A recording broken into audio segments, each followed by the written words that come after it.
Hello, তোমরা কালকে সকলেই দেখে ফেলেছো ছোট্ট একটা রিলিশের মধ্যে যে আমি বাড়ি এসেছি, মাকে জড়িয়ে ধরেছিলাম। সেখানে অনেক কমেন্টস এসছে যে যাও অষ্টমীর বাড়ি চলে এসছে। আরে অষ্টমীর বাড়ি আসবে না, ছাইপাস যাবে কোথায়? আমি কি পাপ কাজ করেছি যে আমি 14 বছর বনে চলে যাবো? আপনাদের লজ্জা করে না?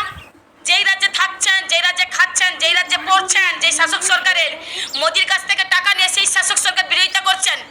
তোমাদের মোদি বাপ, তোমাদের অমিত শাহ বাপ, সেই গুন্ডা গুন্ডা গুন্ডা। 4 মে ভোটের ফলাফল ঘোষণার পরে থেকে রাজ্যের রাজনৈতিক পরিস্থিতি উত্তপ্ত হয়ে উঠেছিল। আর সেই উত্তপের কেন্দ্রবিন্দুতে উঠে এসেছে একটাই নাম, অষ্টমী গিরি। যে নামকে ঘিরে এখন সোশ্যাল মিডিয়া থেকে শুরু করে সাধারণ মানুষের চায়ের আড্ডা, সর্বত্র চলছে তীব্র আলোচনা, বিতর্ক আর ক্ষোভ। নমস্কার, আমি অর্জুন। আর আজকের এই ভিডিও শুরুতেই আপনাদের কাছে একটাই অনুরোধ, ভিডিওটা প্রচুর পরিমাণে শেয়ার করুন। কারণ সত্য যদি মানুষের কাছে পৌঁছায় তাহলেই কিন্তু সত্যের জয় হবে, মানুষের জয় হবে। আর সঠিক বিচার পাওয়ার দাবিটাও আরও জোরালো হবে। কারণ প্রশ্নটা এখন শুধুমাত্র একজন ব্যক্তিকে নিয়ে নয়, প্রশ্নটা হলো দেশের সাংবিধানিক পদে থাকা মানুষদের নিয়ে প্রকাশ্যে কী ধরনের ভাষা ব্যবহার করা হচ্ছে, আর সেই ঘটনার পর প্রশাসনের ভূমিকা ঠিক কী হওয়া উচিত ছিল। অষ্টমী গিরির বক্তব্য নিয়ে ইতিমধ্যে বহু বিতর্ক তৈরি হয়েছে এবং এর আগে দুটো ভিডিও দেওয়া আছে আমার ইউটিউব চ্যানেল এবং ফেসবুকে। আপনারা প্রচুর ভালোবাসা দিয়েছেন এবং অন্যায়ের বিরুদ্ধে দাঁড়িয়ে প্রতিবাদ করেছেন। ভিডিওটা যারা দেখেননি অবশ্যই তারা দেখে নেবেন। এখন আসি মূল ঘটনায়। এই অষ্টমী গিরি তিনি ভারতের প্রধানমন্ত্রী, দেশের স্বরাষ্ট্রমন্ত্রী এবং এ রাজ্যের মুখ্যমন্ত্রীকে নিয়ে অপমানজনক ভাষায় মন্তব্য করেছেন। আর সেই ঘটনার পর সাধারণ মানুষ ভেবেছিল হয়তো প্রশাসন কোনো কঠোর পদক্ষেপ নেবেন এই অষ্টমীগিরির বিরুদ্ধে। কিন্তু দিনের পর দিন কেটে গেলেও বাস্তবে তেমন কোনো বড় পদক্ষেপ চোখে পড়ল না। আর এখানেই মানুষের মনে শুরু হয়েছে একের পর এক প্রশ্ন। 4 মে ভোটের ফলাফল প্রকাশের পর হঠাৎ করে অষ্টমীগিরিকে প্রকাশ্যে খুব একটা দেখা যাচ্ছিল না। পরে তিনি নিজেও স্বীকার করেছিলেন যে তিনি বাড়ি থেকে চলে গেছিলেন। রাজনৈতিক মহলের তখন নানা জল্পনা শুরু হয়। কেউ বলছিলেন যে তিনি চাপে রয়েছেন, কেউ বলছিলেন পরিস্থিতি ঠান্ডা হওয়ার অপেক্ষায় আছেন। কিন্তু তারপর প্রায় 20 দিন পর আবার তিনি নিজের এলাকায় ফিরে এলেন। আর ফিরে এসেই এমনভাবে নিজেকে উপস্থাপন করার চেষ্টা করলেন যেন তিনি কোনো এক সাহসী প্রতিবাদী কণ্ঠস্বর। যেন তিনি বলতে চাইছেন, দেখুন আমি সরকারের বিরুদ্ধে এত কিছু বললাম কিন্তু আমাকে কেউ কিছু করতে পারল না। আর এখানেই ক্ষোভ আরও বাড়তে থাকে।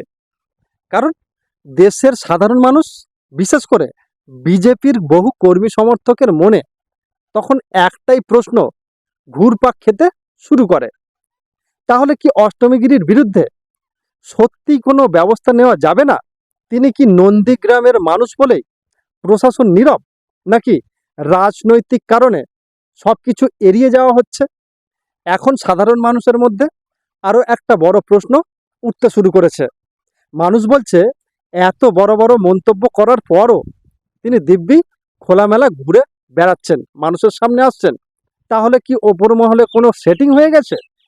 এমন কি ঘটল যে এত বিতর্ক, এত ক্ষোভের পর প্রশাসনের তরফে দৃশ্যমান কোনো কঠোর পদক্ষেপ দেখা গেল না? এই প্রশ্নগুলো এখন সোশ্যাল মিডিয়া জুড়ে ঘুরছে। সাধারণ মানুষ উত্তরটা জানতে চাইছে যে কেন এখনো গ্রেপ্তার হচ্ছেন না অষ্টমীগিরি। আর এখানেই মানুষের ক্ষোভ আরও বাড়ছে। কারণ সাধারণ মানুষ এখন বুঝতে চাইছে আইনের ব্যবহার কি সত্যি সবার ক্ষেত্রে সমান, নাকি কেউ সাধারণ নাগরিক হলে একরকম ব্যবস্থা আর কেউ রাজনৈতিকভাবে পরিচিত হলে আর এক রকম ব্যবস্থা।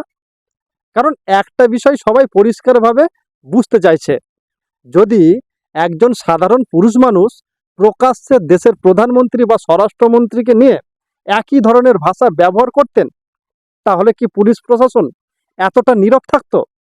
অধিকাংশ মানুষের দাবি না, বরং খুব দ্রুত কড়া পদক্ষেপ নেওয়া হতো।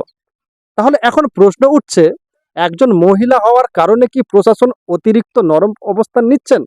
আইন কি সবার জন্য সমান নয়? এখানে শুরু হচ্ছে আসল বিতর্ক। আজ দেশের বহু মানুষ মনে করছেন, যদি এখন কোনো ব্যবস্থা না নেওয়া হয়, তাহলে ভবিষ্যতে আরও অনেকে এই একই উদাহরণ সামনে এনে প্রকাশ্যে প্রশাসনিক পদে থাকা ব্যক্তিদের অসম্মান করার সাহস পেয়ে যাবে। তখন পরিস্থিতি আরও জটিল হয়ে উঠতে পারে। কারণ আইন যদি উদাহরণ তৈরি করতে ব্যর্থ হন, তাহলে ধীরে ধীরে মানুষের আইনের উপর বিশ্বাস কমতে শুরু করবে। আর এখানেই প্রশাসনের দায়িত্ব সবচেয়ে বেশি। কারণ প্রশাসনের কাজ শুধু আইন প্রয়োগ করা নয়, মানুষের মধ্যে আইনের প্রতি আস্থা বজায় রাখাও।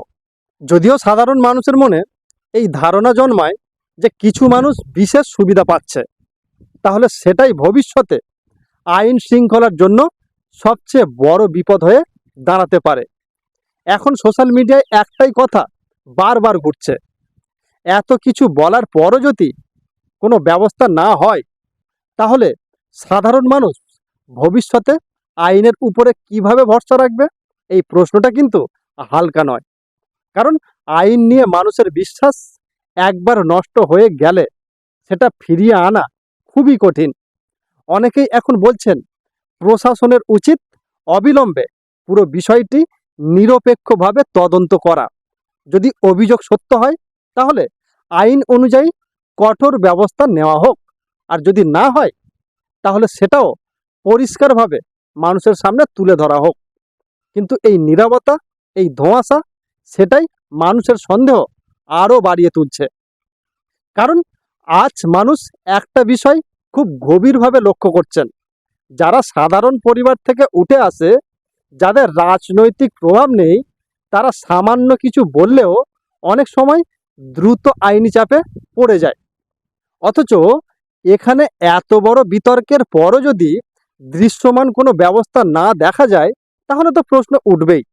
আর এই কারণেই এখন বহু মানুষ বলছেন, প্রশাসনের উচিত দ্রুত স্পষ্ট বার্তা দেওয়া, আইন সবার জন্য সমান। কারণ যদি এই বার্তা পরিষ্কারভাবে না যায়, তাহলে আগামী দিনে আরও অনেকেই ভাববে যে রাজনৈতিক পরিচয় বা বিশেষ যোগাযোগ থাকলে সব কিছু এড়িয়ে যাওয়া সম্ভব। আর সেটাই ভবিষ্যতের জন্য সবচেয়ে বিপজ্জনক উদাহরণ হয়ে দাঁড়াতে পারে। কারণ সমাজে যখন মানুষ বুঝতে শুরু করে যে আইনের প্রয়োগে পার্থক্য রয়েছে, তখন ধীরে ধীরে ক্ষোভ জমতে থাকে। আর সেই ক্ষোভই একসময় বড় অবিশ্বাসে পরিণত হয়। আজ একটা বড় প্রশ্ন দেশের সামনে দাঁড়িয়ে গেছে, আইন কি সত্যি সবার জন্য সমান? প্রশাসন কি রাজনৈতিক পরিচয় দেখে ব্যবস্থা নেয়? একজন সাধারণ নাগরিক আর রাজনৈতিকভাবে পরিচিত ব্যক্তিদের ক্ষেত্রে কি আলাদা আচরণ করা হয়? এত বিতর্কের পরও যদি একজন মানুষ খোলাখুলি ঘুরে বেড়াতে পারেন, তাহলে সাধারণ মানুষের মনে প্রশ্ন উঠবে, কোথাও কি কোনো অদৃশ্য প্রভাব কাজ করছে? উপর মহলে কি কোনো বোঝাপড়া হয়ে গেছে, নাকি সত্যি প্রশাসন কোনো পদক্ষেপ নিতে চাইছেন না? আর আজ যদি কোনো পদক্ষেপ না নেওয়া হয়, তাহলে আগামী দিনে আরও বড় অপমান, আরও বড় বিশৃঙ্খলার দায় কে নেবে? মানুষ এখন উত্তর চাইছে। কারণ বিষয়টা আর শুধুমাত্র একজন ব্যক্তিকে নিয়ে নেই, বিষয়টা এখন আইনের নিরপেক্ষতা, প্রশাসনের ভূমিকা এবং সাধারণ মানুষের বিশ্বাসকে ঘিরে। আর আপনারা কি মনে করেন, অষ্টমীগিরির বিরুদ্ধে প্রশাসনের ব্যবস্থা নেওয়া উচিত, নাকি বিষয়টি ধামা চাপা দেওয়ার চেষ্টা চালানো হচ্ছে? আইনের চোখে কি সবাই সমান, নাকি রাজনৈতিক পরিচয় বদলে দেয় আইনের গতি? আপনার মতামত অবশ্যই কমেন্টে জানান। কারণ গণতন্ত্রে মানুষের মতই সবচেয়ে বড় শক্তি। ভিডিওটি লাইক করুন, প্রচুর পরিমাণে শেয়ার করুন, যাতে সত্যিটা আরও বেশি মানুষের কাছে পৌঁছে যায়। চ্যানেলটিকে সাবস্ক্রাইব করে পাশে থাকুন, আর ফেসবুক পেজ ফলো করতে ভুলবেন না। সকলে ভালো থাকবেন, সুস্থ থাকবেন এবং নমস্কার।